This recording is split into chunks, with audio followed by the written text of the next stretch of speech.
नमस्कार दर्शकवृन्द, कार्यक्रम लक टकमा स्वागत छ। म नवराज चालिसे। आजको कार्यक्रम लक टकमा हामीले देशभर फैलिएको सहकारी सङ्घ संस्थाहरूको बारेमा चर्चा गर्न गइरहेका छौँ। तपाईँ हाम्रो घर आँगन सहर बजारमा छरिएका सहकारी सङ्घ संस्थाहरूका हिसाब किताब अथवा सहकारीका गतिविधिहरूको बारेमा तपाईँ हाम्रो घर परिवार समाजलाई राम्रो जानकारी छ र देशभर छरिएका सहकारीहरूले आर्थिक विकासमा महत्त्वपूर्ण योगदान पुर्याइरहेका छन्। महिला बचत ऋण सहकारी हुन् या ग्रामीण तहमा खुलेका सहकारी सङ्घ संस्थाहरू आर्थिक क्षेत्रको मेरुदण्ड बनेका छन्। तर पछिल्लो पटक सहकारी सङ्घ संस्थाहरूलाई पनि व्यवस्थित र मर्यादित गर्नको लागि सहकारी विभाग लगायत सम्बद्ध निकायहरूले सहकारीलाई अनुगमन बढाएको छ। तर सहर बजारमा खुलेका सहकारी संस्थाहरू, केही सहकारी संस्थाहरूका बारेमा धेरै कुराहरू उठ्ने गरेका छन्। सहकारी संस्थाहरूबाट हिनामिना भएको, सहकारी संस्थाहरूबाट ठगिएका पीडितहरूको जमात पनि ठुलै छ र सहकारी संस्थाहरूले के गर्न पाउने हुन्, के गर्न नपाउने हुन् र सहकारी संस्थाको दायरा, अधिकार र यसको कार्यक्षेत्र के हो त भन्ने विषयमा पनि पटक पटक विवादहरू पनि हुने गरेको छ। वास्तवमा सहकारी संस्थाले लिने ब्याज दरको बारेमा पनि यति बेला चर्चाको विषय बनेको छ। सहकारी विभागले आगामी कार्तिक 15 गतेदेखि सन्दर्भ ब्याज ऋणीहरूको यसमा कर्जामा 14.75% मात्र लिन सकिनेछ भन्ने कुरा पनि उल्लेख गरिसकेको छ। भनेपछि अब सहकारी संस्थालाई कसरी अनुगमन गरिन्छ, व्यवस्थित गरिन्छ भन्ने पाटो पनि छ र कोरोना भाइरसको महामारीका कारणले गर्दा पनि सहकारी संस्थाहरू थला परेका पनि छन्।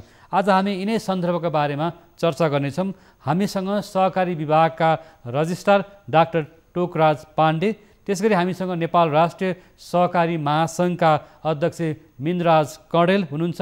हामीसँग उपभोक्ता हित संरक्षण मञ्चका उपमहासचिव तथा अधिवक्ता विष्णु प्रसाद तिमिलसेना र सहकारी पत्रकार समाजका पूर्व अध्यक्ष संस्थापक अध्यक्ष यादव हुमागाई अहिले हामीसँग जोडिनु भएको छ। म यहाँहरूलाई एकमुष्टमा स्वागत गर्दछु। नमस्कार। नमस्कार। हामीले सहकारीहरूको विषयमा तयार पारेको रिपोर्ट सामग्री पनि प्रस्तुत छ। यो रिपोर्ट सामग्री सरकारले सहकारी संस्थाको ऋण लगानी गर्दा 14.75% भन्दा बढी ब्याज दर राख्न नपाउने निर्णय गरेको छ। देशभरि छरिएर रहेका 35,000 सहकारी सङ्घ संस्थाहरूले ऋणीहरूसँग मनोमानी तरिकाले ब्याज लिएको गुनासो बढेपछि सरकारले यस्तो निर्णय गरेको हो। सहकारी विभागले सन्दर्भ ब्याज दर निर्माण गरी आगामी कार्तिक 15 गतेदेखि लागू हुने गरी सिफारिस गरेको हो। सहकारी सङ्घ संस्थाले 18-20% ब्याज दर लागू गरेको कारण सहकारीका ऋणीहरू मारमा पर्दै गएका छन्। कार्तिक 25 गतेदेखि देशभरका सबै सहकारी संस्थाहरूले सन्दर्भ ब्याज दर 14.75% भन्दा बढी लिन नपाइने व्यवस्था गरिएको हो। ऋण र बचतको ब्याज दरको अन्तर 6% भन्दा घटिरहने गरी सन्दर्भ ब्याज दर तोकिएको सहकारी विभागले जनाएको छ।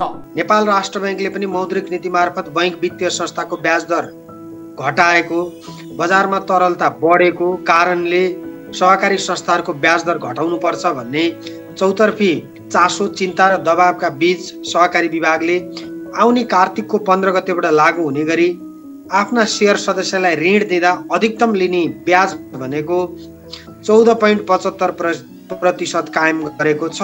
कोरोना भाइरसको महामारीको बेला कतिपय सहकारी संस्थाका ऋणीहरू ब्याज समेत तिर्न नसक्ने अवस्थामा पुगेका छन्। लामो लकडाउन र महामारीको चपेटामा परेका वर्गलाई सहकारीले ऋणको ब्याज र किस्तामा छुट दिने भने पनि सहकारी संस्थाहरूका ऋणीहरूले भने सहकारीबाट कुनै छुट सुविधा नपाएको गुनासो गरेका छन्। सहकारीले बदमासी र ठगी धन्दालाई अनुगमन गरिरहेको सहकारी विभागले जनाएको छ। पछिल्लो समय कोभिड लगायतका विभिन्न कारणले गर्दा सहकारी संस्थाहरूले बचतकर्ताको बचत समयमै फिर्ता गरेनन् भन्ने चिन्ताहरू पटक पटक आइराखेको छ। कतिपय शेयर सदस्यले सहकारी विभागमा आएर गुनासो मौखिक लिखित रूपमा गरिरहनु भएको छ। त्यसका लागि सहकारी विभागले सम्बन्धित संस्थाको अनुगमन गर्ने, समस्यामा पर्न नदिने लगायतका कामहरू गरेको छ। देशभर विभिन्न नाममा खुलेका सहकारी संस्थाहरूले आर्थिक पारदर्शिता कायम गर्न नसक्दा सहकारीका बचत तथा ऋणीहरू मारमा परेका छन्। यो रिपोर्ट सामग्री पछि अब हामी सहकारीकै बारेमा कुराकानी गरौँ र कोरोना भाइरसको महामारीले गर्दा धेरै सहकारी संस्थाहरू बन्द भएका, आंशिक रूपमा खुलेका र सहकारीका गतिविधिहरू प्रभावित भएका खबरहरू पनि आइरहेकै छन्। सबभन्दा अगाडि कुराकानीको क्रमलाई अगाडि बढाउँ। सहकारी पत्रकार समाजका संस्थापक अध्यक्ष र सहकारीका गतिविधिका बारेमा दिनरात समाचार लेखिरहनु भएका यादव हुमाकाइतीबाट म यादवजी, जस्तो यहाँले सहकारी क्षेत्र राम्रोसँग केलाउनु भएको छ, बुझ्नु भएको छ, यसको कमी कमजोरीलाई पनि विश्लेषण गर्नुभएको छ। अहिले सहकारी संस्थाले भोगेका समस्या, सहकारीसँग जोडिएका कुराहरू के छन् बताउनुहोस् न। हस्, धन्यवाद नवराज सर। अहिले पछिल्लो समय सहकारी नेपालको सन्दर्भमा कुरा गर्दाखेरि हामी कहाँ सहकारी संस्थाको सङ्ख्यात्मक विकास धेरै भयो, तर गुणात्मक विकास हुन सकेन, जसको कारणले सहकारी संस्थाहरूको चाहिँ गुणात्मक विकास हुन नसक्दाखेरि हामीले जे उद्देश्यको लागि सहकारी अभियान, सहकारी आन्दोलन अगाडि बढायौँ, त्यो उद्देश्य परिपूर्तिका लागि चाहिँ सहकारी अभियान अलिकति इस्यु डाइभर्ट भएको हो कि भन्ने समस्या देखिन्छ। अलिकति बजार क्षेत्रमा सहकारीको घनत्व बढी छ र जहाँ सहकारी संस्था आवश्यक हो ग्रामीण क्षेत्रमा त्यहाँ सहकारी अझै पनि पुग्न सकेका छैन। जसको लागि सहकारी आवश्यक छ उसको पहुँचमा सहकारी संस्था छैन र जसले चाहिँ सहकारी संस्था सञ्चालन गरिरहेछ त्यो वर्ग चाहिँ एउटा व्यवसायको रूपमा सहकारी संस्था सञ्चालन गर्ने प्रवृत्ति पनि देखिन्छ। सहकारीको गुणात्मक विकास हुन सकेनन् भन्नुभयो। यो गुणात्मक सहकारीको विकास हुन नसक्दा र सहकारीमा परेका मुद्दा, मामिला, झमेलाहरूलाई र कानुनी रूपमा हेर्दै आउनुभएका अधिवक्ता विष्णुप्रसाद तिमिल सेनानी अहिले हामीसँग जोडिनु भएको छ। सहकारीका ठगीका बारेमा के कस्ता मुद्दाहरू आउँछन्, सहकारीको ठगी भनेको कस्तो प्रकृतिको हो, घर जग्गाकामा भएको कारोबार हो कि अथवा सहकारीका सञ्चालकहरूले गर्ने हिनामिना हो कि सहकारी भाग्ने गरेको भन्ने कुरा आउँछ। र हामीलाई पनि यहाँ न्युज रुममा पनि सहकारी पीडितहरूले धेरै फोन गर्नुहुन्छ, अहिले हामीले फलानु सहकारी चाहिँ भेटेनौँ, त्यो सहकारीको सञ्चालकले फोनै उठाउँदैनन्, के गर्ने होला भन्ने कुरा आउँछ। विभागमा पनि यस्तो खालको उजुरीहरू परेकै होला। पछिल्लो समयमा मुलुकले एउटा 3 खम्बे अर्थनीतिभित्र सहकारीलाई एउटा महत्त्वपूर्ण खम्बाको रूपमा लियो। अब राज्यले नै अर्थतन्त्रको मूल खम्बाको रूपमा मानेको सहकारीको आन्दोलन अब अहिले हामीले हेर्दाखेरि 60 वर्षभन्दा लामो एउटा यसको इतिहास छ। अब हाम्रो 60 वर्षको इतिहासमा अब 2016 सालमा एउटा ऐन बन्यो, त्यसपछि गएर 48 सालमा बन्यो, अहिले 74 साल, 3टा ऐनहरू फरक ढङ्गले आइसकेका छन् र 3टा हामी यसरी चलन पार गर्दैछौँ भने अहिले हामीले हाम्रो अर्थनीतिको एउटा खम्बा सहकारी, त्यो सहकारी सबैभन्दा बढी चाहिँ बदनामको रूपमा चाहिँ अहिले हामीले देखेका छौँ। र अहिले धेरै मान्छेहरू, अहिले म अदालतमा प्र्याक्टिसको लयर भएको हुनाले पनि म अदालतमा हेर्छु, अधिकांश मुद्दाहरू चाहिँ सहकारीकै मुद्दाहरू छन् के, सहकारी प्रतिवादी भएर हिँडेको छ। अब यसो हेर्दाखेरि के भने मैले बुझेको सहकारी के हो त भन्दाखेरि सहकारीको मूल सिद्धान्त भनेको सहकारिता हो। सहकारिता हुनुपर्ने ठाउँमा उनीहरू अहिले सहकारिता होइन अदालतको सहारा लिएको अवस्था देखिन्छ। र अहिले पछिल्लो चरणमा मैले यतिसम्म देखेको छु कि सहकारीले अब सदस्य उसलाई चाहिएको छैन, उसका पैसा कसरी आउँछ थाहा छैन, सबै कालो धनहरू जम्मा हुने स्थलको रूपमा भएको छ। विशेष गरेर सहरी रूपमा सहरी सहकारीका रूपमा चाहिँ मैले त्यो देखाएको छु। ग्रामीण रूपमा चाहिँ ग्रामीणमा सहकारिताको एकदमै राम्रो प्रभाव छ, यसमा कुनै दुई मतै छैन। ग्रामीण क्षेत्रमा सहकारी एकदमै राम्रो छ, ग्रामीण क्षेत्रमा त्यस्ता मुद्दा पनि परेको अवस्था देखिँदैन, एकदमै कमै त्यस्तो देखिन्छ। तर सहरी क्षेत्रमा चाहिँ यसको सहकारिताको सिद्धान्त एकदमै प्रतिकूल छ। यो सबै व्यावसायिक भएको छ, सहकारिता होइन व्यावसायिकता भएको छ। र पछिल्लो चरणमा म यहाँ दृष्टान्त म एउटा बताउँछु। अहिले सहकारीले के गर्छ त भन्दाखेरि उसको आम्दानीको स्रोत भनेको ऋण प्रवाह गर्नु मात्रै हो। ऋण प्रवाह गरेर चर्को दरमा ऋण प्रवाह गर्ने र अनि त्यसपछि त्यो उपभोक्ताले जो ऋणी छ ऋणीको सम्पत्ति कब्जा गर्ने, उसको नियत नै त्यस्तो प्रकारको भएर आएको छ। एक त अब सहकारीको आन्दोलन लगाएर सहकारीको सदस्य भएर केही मैले मेरो केही जीवनमा सहयोग होला, मेरो सहकारीका सदस्यहरूको बिचमा सहकारिताका माध्यमबाट मेरो प्रगति होला भनेर चाहिँ यो सिद्धान्तबाट सहकारीको सदस्य हुन्छ र उसले आफ्नो गर्जो टार्नको लागि लिएको ऋण बापत उसले चाहिँ के भने ठुलो जेलको सजाय भोग्नु पर्ने अवस्था त्यस्तो छ। र त्यो अवस्था हेर्दाखेरि सहकारी एउटा खनी धन्दाको व्यवसाय भएको जस्तो देखिन्छ र सहकारीका सञ्चालकहरू विशेष गरेर सहकारीका सञ्चालकहरू नै यस्ता धन्दामा लागेका छन् र त्यो भएको हुनाले सहकारी एउटा चाहिँ के भने सहकारिता भएन। अदालतमा यतिखेर धेरै मुद्दाहरू परिरहेका छन् जुन मुद्दाहरू सहकारीकै बढी मात्रामा छन् भनेर भन्नुभयो र सहकारीका सञ्चालकहरू नै ठगी धन्दामा मुछिएका छन् भन्ने कुरा पनि यहाँले राख्नुभयो र सहकारीका पीडितहरूको धेरै गुनासो उजुरीहरू आइरहेका छन् भन्ने पनि कुरा राख्नुभएको छ। नियमन निकायले यसलाई चाहिँ ध्यान दिन सकेन भन्ने पनि कुरा राख्नुभएको छ। म यो विषयमा आज जान्छु र अब हाम्रो छलफल अगाडि बढौँ। हामीसँग राष्ट्रिय सहकारी महासङ्घका अध्यक्षज्यू जस्तो भर्खर पनि अधिवक्ता विष्णुप्रसाद तिमिल सिन्हाले धेरै कुरा जोडिसक्नु भएको छ सहकारीका विषयमा र सहर बजारका सहकारीको अवस्था कस्तो अवस्था छ र ग्रामीण तहमा खोलेका सहकारीका संस्थाहरूको अवस्था के छ भन्ने कुरा राख्नुभएको छ र सहकारीहरूमा यति धेरै प्रश्नहरू यति धेरै सहकारीमाथि आरोप लान्छनाहरू किन लाग्ने गर्छन् अध्यक्षज्यू? यो प्रोग्राम राखेर गर्नुभएकोमा म यसलाई धन्यवाद भन्न चाहन्छु। वास्तवमा सहकारी संसारकै सबभन्दा ठुलो नेटवर्क भएको एउटा अर्गनाइजेसन पनि हो र सबभन्दा पुरानो पनि हो। आज अन्तर्राष्ट्रिय सहकारी महासङ्घ बनेकै 125 वर्ष भइसकेको छ भने पहिलो सहकारी स्थापना भएको 176 वर्ष भएको छ। अब 7 अरब 80 करोड जनसङ्ख्या मध्ये विश्वमा 1 अरब 50 करोड भन्दा बढी सहकारीमा आबद्ध छन् र ग्लोबल 300 भनेर संसारका 300 ठुला सहकारीले गरेका कारोबार व्यवसायहरू पनि हामी आश्चर्यचकित हुन्छौँ। नेपालको सन्दर्भमा यो भर्खर 63-64 वर्ष हुँदैछ।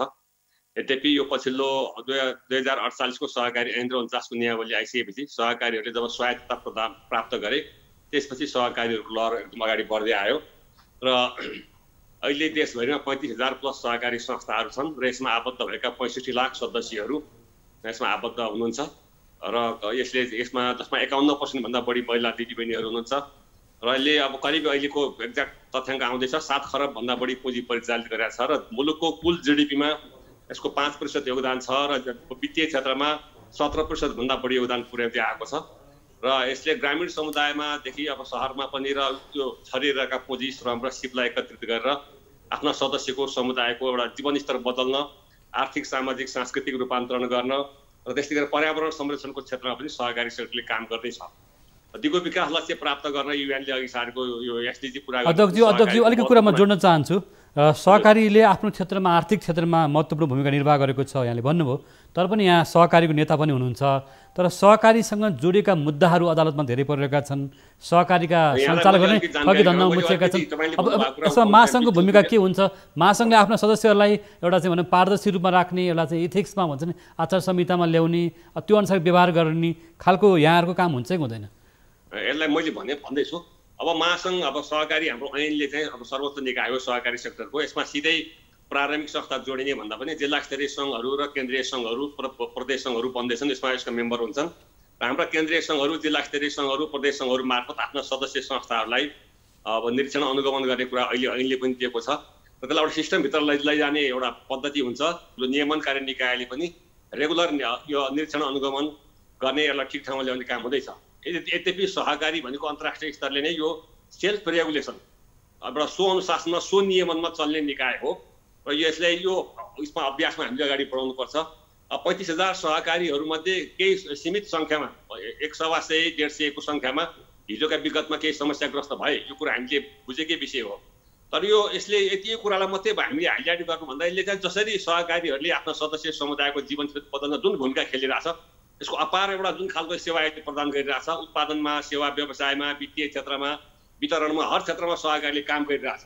अहिले भर्खरै विष्णुजीले जुन कुरा उठाउनु भएको छ, वास्तवमा यसमा त अब केही मुद्दाहरू त्यही सीमित संस्थाका केही समस्याहरूलाई अलिकति यो नेगेटिभ पक्ष चाहिँ अलिक बढी हाइलाइट हुने नै गर्छ।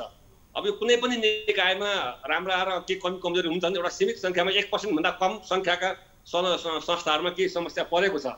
तर यस हिसाबले हेरेर हामीले सिङ्गो सहकारीलाई हेर्ने दृष्टिकोणमा यो अरू ढङ्गले लिने खालको कुराहरू गर्नु हुँदैन। आज आम रूपमा राज्यले नसकेका राउटीहरू, चेपाङहरू, एकदम पछाडि परेका एकदम दलित सीमान्तकृत वर्गका व्यक्तिहरू, महिलाहरूलाई जसरी आबद्ध गराएर उनीहरूको जीवनस्तरमा आर्थिक सामाजिक रूपान्तरणमा अत्यन्तै ठुलो भूमिका सहकारी सेक्टरले खेलिरहेको छ र यस सन्दर्भमा हामी सहकारीलाई एउटा सिस्टममा अन्तर्राष्ट्रिय मूल्य र सिद्धान्तभित्र सहकारीलाई चलाउन चाहन्छौँ र चलाउनुपर्छ। महासङ्घले यसलाई लबिङ गर्ने, त्यो खालको तालिम शिक्षा दिने, प्रवर्तन गर्ने अनेकौँ काममा हामीले पनि भूमिका खेलिरहेका हुन्छौँ र एउटा सिस्टममा लाने खालको कुरामा हामी लाग्नै पर्छ र खास गरी स्वनियमनमै सहकारी संस्था चलाउनुपर्छ। जहाँसम्म अहिले उहाँले विष्णुजीले भन्नुभएको थियो कालो धन सहकारीमा छ भन्ने कुरा एउटा हचुवाका भरमा नभनौँ, कुन संस्थामा कति पैसा कसले त्यो कालो धन राखेको छ त्यसलाई निरीक्षण गरेर हाम्रो रेजिस्ट्रार साहब यहीँ हुनुहुन्छ, उहाँलाई जो नियामक निकायको प्रमुख हुनुहुन्छ, यसलाई निरीक्षण गरेर अनुगमन गरेर त्यसलाई एउटा हचुवाका भरमा लहरका भरमा भन्दा पिन पोइन्ट गरेर फलानु संस्थाका फलानु व्यक्तिहरूको कालो धन छ भन्ने कुरा प्रमाणित गरेर जानुभयो भने हामी त्यसलाई सहयोग गर्न तयार छौँ। हजुर, सहकारीमा कालो धन थुप्रेको के आधारले भन्नु खोज्नु भएको यो विषयमा हामी जान्छौँ। अब हामीसँग सहकारी विभागका रजिस्ट्रारजी हुनुहुन्छ, म उहाँलाई केही प्रश्न सोध्न चाहन्छु। यहाँ उठेका विषयवस्तुहरू छन्, सहकारी विभागले नियमन गर्नु पर्यो, यसलाई चाहिँ अनुगमन गर्नु पर्यो भन्ने कुरो आएको छ र सहकारी संस्थाहरूसँग जोडेर आएका विषयवस्तुलाई विभागले पछिल्लो दिनमा कसरी काम गरिरहेको छ, जस्तो यहाँ आफैले पनि प्रशासनिक तहमा धेरै सुधारका कामहरू थाल्नुभएको छ। अहिले सहकारी क्षेत्रका विसङ्गति विकृति या सहकारीका सकारात्मक पक्ष हुन् अथवा सहकारीलाई सुधार गर्ने कुरामा विभागले कसरी काम गरिरहेको छ रजिस्ट्रारज्यू? हजुर, हामीसँग रजिस्ट्रार डाक्टर टोकराज पाण्डे हुनुहुन्छ, यहाँको आवाज म्युट भएको हो। हजुर रजिस्ट्रारज्यू, हामीसँग सहकारी विभागका रजिस्ट्रार डाक्टर टोकराज पाण्डे हुनुहुन्छ। मैले यहाँलाई केही प्रश्नहरू राखिसकेको छु। रजिस्ट्रारज्यू, यहाँको आवाज आइरहेको छैन।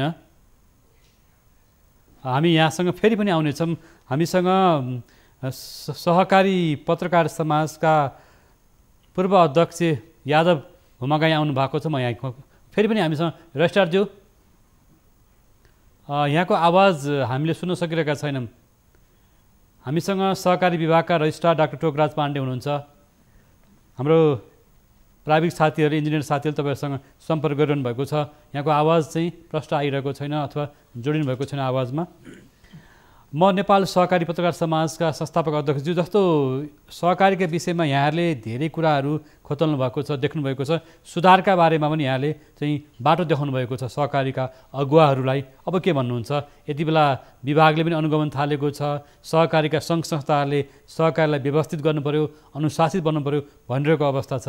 यो के समस्या छ भने हामी कहाँ सहकारीको स्वनियमनमा चल्ने संस्था हो सहकारी भनेर हामीले लबिङ गर्दै गर्दाखेरि सहकारीको नियमन पाटो चाहिँ अलिकति ओझेलमा परेको छ। जुन क्षेत्र अलिकति नियमनको विषय चाहिँ ओझेलमा परेको छ र प्रोपर नियमन भएको छैन भने त्यो क्षेत्रमा चाहिँ विभिन्न किसिमका यस्ता आरोप आक्षेपहरू लाग्ने गर्छन्। यो आक्षेपबाट चाहिँ सहकारी क्षेत्र बाहिर आउन पनि या चाहिँ सहकारी क्षेत्र चोखो छ, शुद्धसँग कारोबार गरिरहेछ भन्ने पुष्टि गर्नको लागि पनि त अनुगमन त बढाउनु पर्यो। जबसम्म अनुगमनको दायरा बढाइँदैन, अनुगमन प्रभावकारी बनाइँदैन, यो दुईटै पक्षहरू चाहिँ आफ्नो आफ्नो दाबी मात्र हुन्छ। कालो धन छ भनेर शङ्का गर्ने आधार पनि छ, छैन भनेर दाबी गर्ने गर्दा पनि छैन भनेर प्रमाणित गरेर हामीले त सहकारी संस्थालाई अनुगमन गरेर चोख्याएको अवस्था पनि होइन। यो अनुगमन नहुँदाखेरि चाहिँ सहकारी संस्थामा यस्ता आरोप चाहिँ विगतदेखि लाग्दै आएको छ।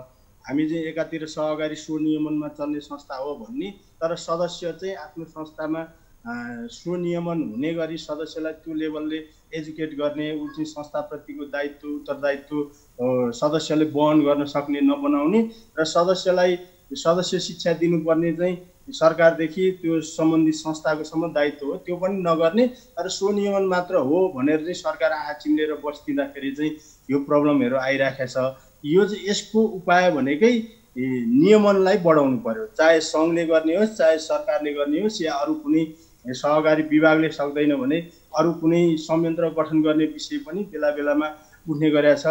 बजेटमा पनि आएको विषय हो, राष्ट्र बैङ्कले पनि उठाएको विषय हो। विभिन्न विज्ञ समितिहरूले आयोगहरूले हरेकचोटि बन्दाखेरि प्रमुखताका साथ उठाउने विषय एउटा भनेकै सहकारी क्षेत्रको कारोबारको आकारको तुलनामा यसको नियमन कमजोर भयो। नियमन कमजोर भएपछि खराब व्यक्तिले त त्यहाँ चलखेल गर्ने, अनैतिक काम गर्ने ठाउँ त भेटाउँछ। जब वित्तीय क्षेत्र चाहिँ नियमनको पाटो बलियो बनाउँदै आइयो तब चाहिँ वित्तीय क्षेत्रका चाहिँ खराब मनोवृत्ति भएका व्यक्तिहरू चाहिँ सहकारीमा आए। यो कुरो चाहिँ राष्ट्रिय सहकारी महासङ्घले पनि स्वीकार गर्नुपर्छ म रजिस्ट्रारज्यूलाई सोध्न चाहन्छु। यहाँले सहकारी विभागमा आएर धेरै सुधारको काम पनि थाल्नु भएको छ, तर सहकारी क्षेत्रलाई चाहिँ नियमन गर्ने प्रक्रियामा अझ अगाडि बढाउन सकिने भनेर भर्खर पनि हाम्रा सहभागी अतिथिहरूले भन्दै हुनुहुन्छ र हामीसँग अधिवक्ता विष्णुप्रसाद तिमिल सिन्हाले सहकारीका धेरै मुद्दाहरू छन् अदालतमा र सहकारीका सञ्चालकहरू पनि ठगी धन्दामा लागेका छन् र सहकारीमा कालो धन थुप्रिएको छ, त्यो कालो धनलाई सम्पत्ति शुद्धिकरण गर्न सकिएको छैन, सम्पत्तिको स्रोत खोल्न सकिएको छैन, नियमन गर्न सकिएको छैन भन्नुभयो। यहाँले प्रशासनिक क्षेत्रमा आएर सहकारीमा के कस्ता सुधार र व्यतिथिहरूलाई नियन्त्रण गर्ने प्रयास गर्नुभएको छ रजिस्ट्रारज्यू? आजको दिनमा समस्या नभएको क्षेत्र मुलुकमा कुनै पनि छैन। चाहे त्यो शिक्षा होस्, चाहे त्यो स्वास्थ्य होस्, चाहे त्यो सहकारी होस्, चाहे त्यो अरू पत्रकारिता क्षेत्र होस् या जुडिसियरी जुनसुकै होस्, सबैतिर केही न केही समस्याहरू छन्। तर हामी समस्या छन् भनेर प्रेसर हाई गर्नुको साटो भएको समस्यालाई न्यूनीकरण गर्ने। अब विशेष गरेर न्यूनीकरण गर्ने कारणले गर्दा यी समस्याहरू कम गराउनका लागि हामीले सिस्टम बलियो बनाउने। मुख चलाएर समस्या समाधान हुँदैन, त्यसको लागि सिस्टम चलायमान हुनुपर्छ। विशेष त हाम्रो कानुन व्यवसाय मित्र जो उपभोक्ता हित संरक्षणमा पनि संलग्न हुनुहुन्छ, उहाँले एकदमै व्यक्त गर्नुभएको चासो चिन्ता मैले उहाँ सुन्ने मौका पाएँ। यो खास मुख चलाएर भन्दा पनि सिस्टम चलाएर सुधार गर्ने हो। त्यसका लागि सहकारी विभागले आफ्नो सिस्टम कोपोमिस प्रणालीलाई बलियो बनाउन लागेको छ। विषय 1। विषय 2, यहाँहरू सबैले बुझ्नुपर्ने विषय के हो भने जहाँ मर्यादा पालन हुन्छ त्यहाँ कानुन नभए पनि हुन्छ, तर जहाँ मर्यादा पालनै हुँदैन त्यहाँ कानुनले कामै गर्दैन। त्यसैले सबभन्दा ठुलो कुरा भनेको सिभिक एडुकेसन हो, नागरिकहरूलाई चेतनशील बनाउने कुरा हो, सहकारीका सदस्यहरूलाई जागरुक चेतनशील बनाउने क्षमता अभिवृद्धि गर्ने कुरा हो। यो कुरामा जोड दिन सकियो भने सहकारीहरू नियमनमा चल्छन्। त्यस्तै गरी सहकारीलाई व्यवस्थित गर्नका लागि नियमनकारी निकाय सहकारी विभाग छ, सहकारी अभियानलाई व्यवस्थित गराउन सहकारी महासङ्घ, केन्द्रीय विषयगत सङ्घहरू छन्। केही दायाँ बायाँ भयो भने खबरदारी गर्न चौथो अङ्ग पत्रकारिता क्षेत्र क्रियाशील छ। त्यसैले सहकारी हिजोको दिनमा भन्दा आजको दिनमा सुध्रिएर गएको छ। डुब्यो भत्क्यो गुम्यो भनेर पिर गर्यो भने आफै गुमिन्छ, आफ्नै प्रेसर हाई भएर आफैले सन्तुलन गुमाइन्छ। त्यसैले धैर्यतापूर्वक कानुनले दिएको सुविधालाई उपयोग गर्दै सहकारी आन्दोलनलाई व्यवस्थित बनाएर अगाडि बढ्नुको विकल्प केही। म यहाँले उठाउनु भएको प्रश्न कानुन व्यवसायतिर पनि रहेको हुनाले कानुन व्यवसायलाई फेरि पनि सोध्न चाहन्छु अधिवक्ता विष्णुप्रसाद तिमिल सिन्हाजी। जस्तो तपाईँहरूले अदालतमा परेको मुद्दाको आधारमा भन्नुभएको हो कि के आधारमा भन्नुभएको सहकारी संस्थाहरू बेथितिको थलो बन्दैछन्, सहकारी संस्थाहरूमा कालो धन थुप्रिएको छ, एउटा चिन्ताको विषय छ आज नागरिक समाजमा यो विषय निकै चिन्ताको विषय छ भनेर यहाँले भन्नुभएको छ। उपभोक्ता हित संरक्षण मञ्चको पनि यहाँ उपमहासचिव हुनुहुन्छ, के भन्नुहुन्छ? अहिले घर घरमा हेर्ने हो भने एउटै घरमा माथिल्लो तला 5औं तलामा एउटा सहकारी, 4थो तलामा एउटा सहकारी, 13थो तलामा एउटा सहकारी छ। अब हामीले त्यस्तो सहकारी खोज्या हो र? सहकारी सिद्धान्त यो हो र? यो त विभाग त यो नजिकै छ नि। कहाँ धेरै टाढा छैन। समुद्रबाट यो समुद्रबाट तपाईँको बानेश्वरको तपाईँको सभा हलको अगाडि छ, धेरै टाढा पनि छैन। त्यसो भएकोले यति पनि हामीले नियमन गर्न सकेको अवस्था देखिएन कि। मैले अहिले भर्खर मैले भन्दै थिएँ अहिले भर्खर 2071 सालदेखि एउटा सहकारी तपाईँको रिन्यू आइन्छ। तपाईँको यो टाइम सेभिङ एन्ड क्रेडिट भन्ने सहकारी यो खिचा पखडीको रहेछ। मलाई हिजो भर्खर तपाईँको एउटा कम्प्लेन आएको छ कि त्यो सहकारी कहाँ छ भन्ने कुरो थाहै छैन, तर उसले करोडौँ कारोबार गरिरहेको छ, मान्छेको जग्गाहरू रोकिराखेको छ। त्यो सहकारीका सञ्चालकहरू के छन्, उनको अवस्था के छ? त्यसो भएको हुनाले हाम्रो सहकारी चल्ने भनेको व्यक्तिबाट हो, फेरि संस्था आफै स्वयं होइन। त्यसले गर्दा हरेक सहकारीका संस्थाका सञ्चालकहरू तर्फ तपाईँको हामी एकदमै ख्याल गर्नुपर्छ, उनीहरूको मोनिटरिङ गर्नुपर्छ, उनीहरूको हेर्नुपर्छ। उनीहरूको सहकारिता भने त एउटा अभियान हो नि, वास्तवमा यो त सामाजिक अभियान हो। त्यसलाई यसलाई सहकारिताको भावना छ कि छैन? भावनाबाट आएको हो कि सहकारिता? एउटा म अहिले अस्ति भर्खर भनौँ सहकारीको कति भने 3 करोडमा किनेछ। कहाँ भने तपाईँको यो ड्यु रोडको नजिकैको एउटा सहकारी, त्यो मेरो नजिकै साथीले किनेको है। तपाईँलाई म एकदम क्लियर भन्ने के गरेछ तैँले कसरी किनेछ? होइन सर यो त नाफामा गएको सहकारी हो, मैले त किने भन्छ। तपाईँलाई एकदम फ्रेन्डली गरेको, तपाईँले भन्नुपर्छ सहकारी पनि किनबेच हुँदो रहेछ होइन? सहकारी पनि ठाउँको ठाउँ किनबेच हुँदो रहेछ। कुनै सहकारी किन्ने कतिमा किने भन्छ। त्यसले गर्दा सहकारी तपाईँको नियमनभन्दा बाहिर गइसक्यो। मिन्द्रा सर एकैछिन विष्णु सर यहाँले धेरै कुराहरू विष्णु सर अधिवक्ताज्यू एकैछिन म यहाँसँग आउँछु। यहाँले भन्नुभयो सहकारी किनबेच हुँदो रहेछ भनेर। म यो विषयमा राष्ट्रिय सहकारी महासङ्घ अध्यक्षज्यू यहाँलाई जोड्न चाहन्छु। मिनराज सर, हजुर, सहकारीहरू रातारात किनबेच हुन थाले, यो सहकारीमा विकृति छ, मैले यसै बोलेको होइन भनेर अधिवक्ताज्यूले भनिरहनु भएको छ। यसो अब यो अलिकति कुरा राख्न पनि तपाईँले गर्नु होला, समय पनि दिनु होला मलाई। धेरै विषयहरू उठेका छन्, त्यस कारणले गर्दाखेरिमा यो अघि हाम्रो डाक्टर टोकराज सरले पनि भन्नुभएको छ, विकृति विसङ्गति केही न केही हुन्छ, थोरै हरेक क्षेत्रमा छ। त्यो अघि विभिन्न क्षेत्रमा पनि छन्। सहकारीमा पनि 35,000 सहकारी मध्ये मैले अघि पनि भनेको थिएँ, त्यो 0.5% जतिमा केही समस्या छ। हिजो 130-35 वटा संस्थाहरू समस्याग्रस्त भयो। अहिले छिटफुट रूपमा केही संस्थाहरू देखिया छ जो सहकारीका मूल्य जस्तो विष्णु सरले भन्नु हुन्थ्यो, एउटै घरमा 4-5 वटा चाहिँ सहकारी छन्, प्रत्येक तलापिच्छे सहकारी छन्, बोर्ड झुन्डाइएका छन्। हामी जाने सन्दर्भमा हामीले के भनेका छौँ, अब यसको नियमनकारी निकाय हिजो सहकारी विभागले थियो। सर एउटा कुरा सर मिनराज सर, एउटा कुरा, केही टाढाबाट मान्छेहरू सहकारीमा आए, वित्तीय क्षेत्रमा जसले हिजो चलखेल गरेको थियो, अपराध गरेको थियो, आर्थिक अनियमितता गरेको थियो, त्यस्ता मान्छेहरू आज कुरा तपाईँलाई भन्न खोज्दैछु कि हजुर अध्यक्ष भन्नुहोस्। अब हाम्रो 3 तहको सरकार नियामक अब 29,000 जति सहकारीहरू स्थानीय तहको नियामक निकायभित्र पर्छन्। करिब 6,000 संस्थाहरू यो प्रदेशको मातहतमा छन्। अहिले 128-30 वटा केन्द्रीय विभाग अन्तर्गत छन्, अथवा केन्द्रीय विभाग मन्त्रालयले देशभरिका जुनसुकै संस्थालाई पनि निरीक्षण अनुगमन गर्न सक्छ। कारवाही गर्ने अधिकार अथवा उनीहरूलाई चाहिँ सुधार्ने अधिकार मूलतः नियामक निकायको हो, त्यो सरकारको हो। अभियानको तर्फबाट हामीले हाम्रो कति सिस्टममा नचलेका संस्थाहरूलाई सिस्टममा लानुपर्छ, यसलाई कुनै विकृतिहरू नआओस् भनेर हामीले, म आफैले पनि धेरैवटा फोरमहरूमा मिटिङहरूमा भनेका छौँ। कुनै पनि संस्थाहरूलाई एउटा गलत ट्रेन्डसँग हामी जान दिनु होइन, त्यसलाई संरक्षण गर्नु होइन। गलत काम गर्नेहरूलाई निरुत्साहित गर्नै पर्छ, त्यसलाई निरीक्षण त्यसलाई हामीले चाहिँ राख्नुपर्छ। र त्यसका लागि मैले धेरैवटा फोरमहरूमा मिटिङहरूमा मैले भने पनि छु हाम्रा केन्द्रीय सङ्घलाई, जिल्ला सङ्घका साथीहरूलाई अनेकौँ ठाउँमा। अब यो त्यो सीमित कुराहरूलाई हामी के भन्छौँ भन्दा यसलाई शुद्धता चाहन्छौँ, अन्तर्राष्ट्रिय यो प्रिन्सिपल मूल्य सिद्धान्तभित्र सहकारी चलोस् भन्ने कुरामा हामी चाहन्छौँ। यसका लागि महासङ्घले, हामी केन्द्रीय सङ्घले गर्नुपर्ने हामी भूमिका, हामी निरीक्षण अनुगमन, तालिम, शिक्षा, हामी प्रशिक्षण आदि अनेकौँ कुरामा हामी काम गरिरहेका पनि छौँ। यसलाई बिस्तारै सुधार गर्ने केही भएका समस्याग्रस्त संस्थाहरू कारवाही पनि परेका छन्। जहाँसम्म यहाँले भन्नुभयो किनबेच सहकारीमा किनबेच हुँदैन, किनबेच गर्ने कुनै छैन। अब कहिलेकाहीँ नेतृत्व हस्तान्तरणहरू, नयाँ साथीहरू आउनुहुन्छ, अब पुरानो साथीहरूले छोड्ने नयाँ जाने खालको कुरा ल यो कहीँ यो कतै किनबेच भएको छ के भने त्यो विकृत हो। त्यो कुरामा हामी यो सहकारीमा किनबेच भन्ने कहीँ कुनै हुँदैन। अनि सहकारी संस्थाहरू अध्यक्ष मलाई एउटा कुरा जानकारी अध्यक्ष, एउटा कुरा मलाई आज उहाँ विष्णु सरले निकाल्नु भएको छ, सहकारी संस्थाहरू पनि खसीबोका किनबेच भए जस्तो हुने हो र, मिल्छ र? हुँदैन। मैले त्यही कुरा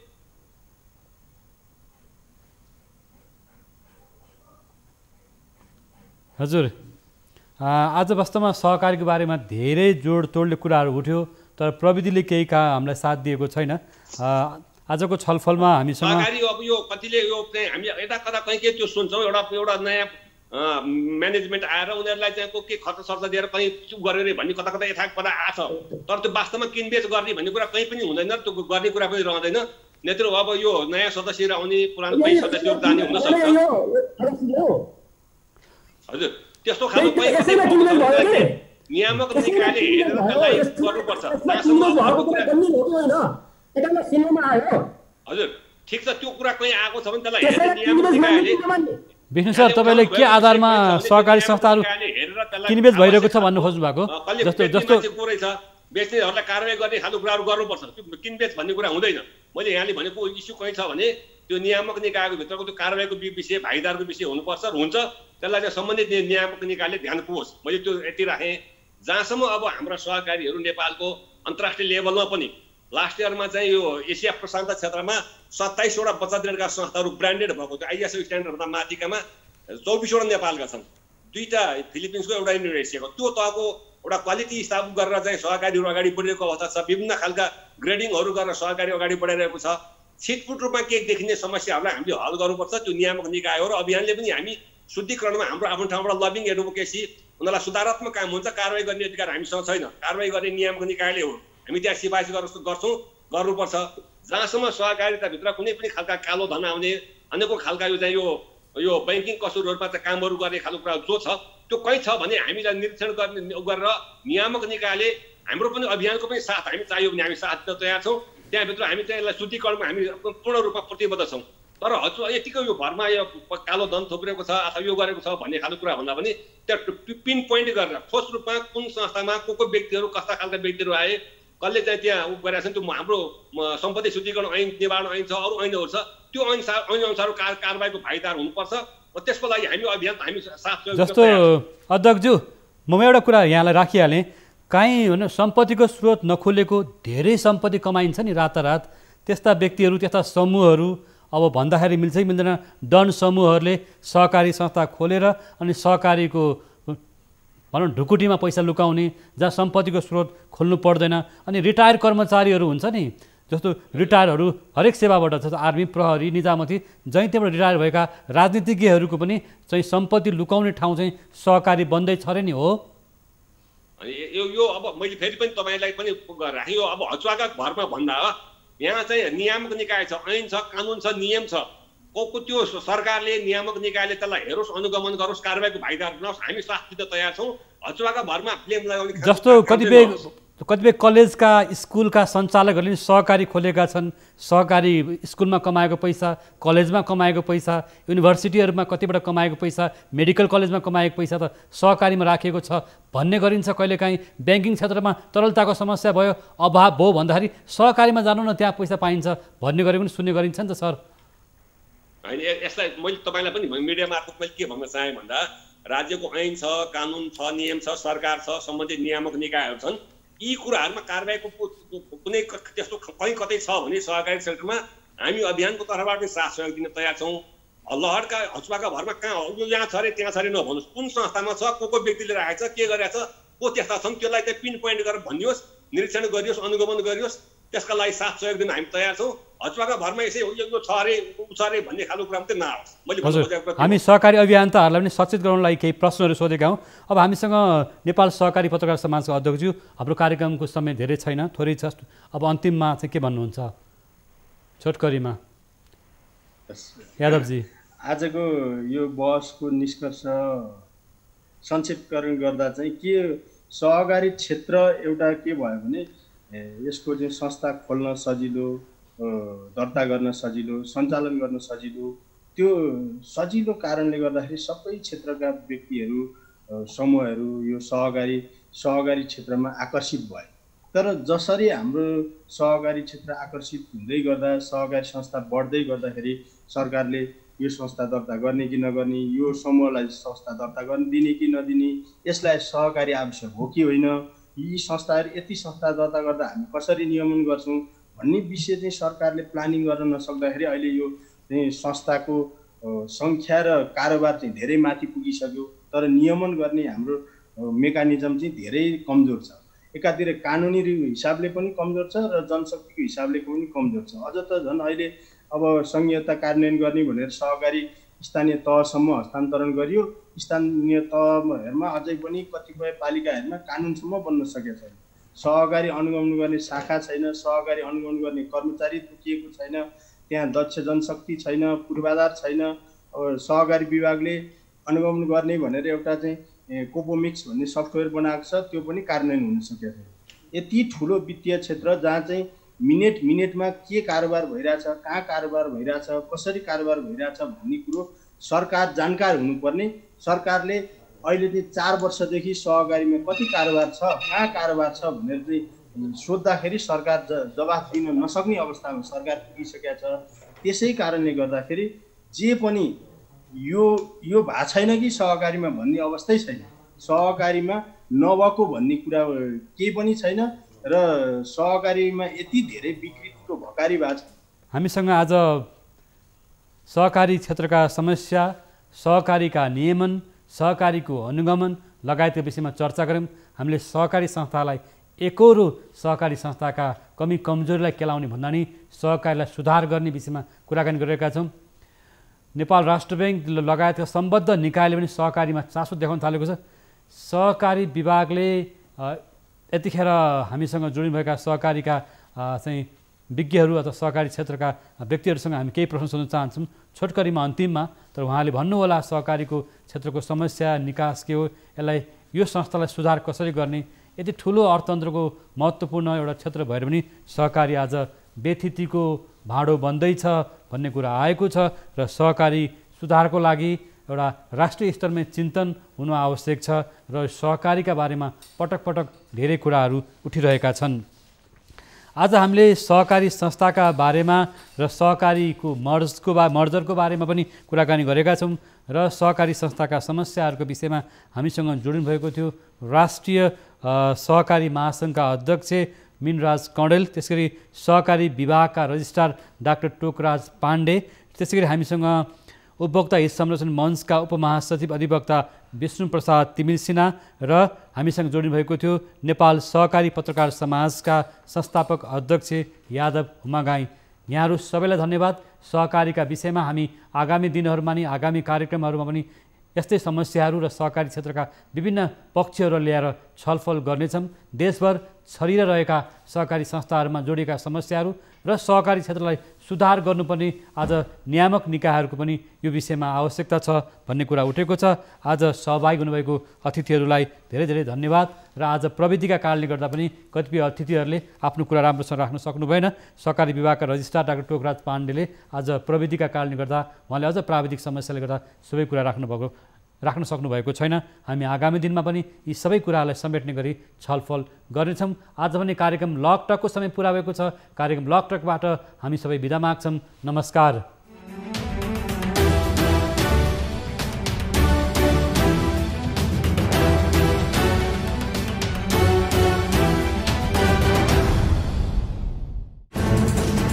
कोरोनाले सृजना गरेको सङ्कटमा पल पलका न्युज अपडेट र हर क्षेत्रको कभरेजका लागि न्युज 24 नेपाल युट्युब च्यानललाई सब्स्क्राइब गर्नुहोला।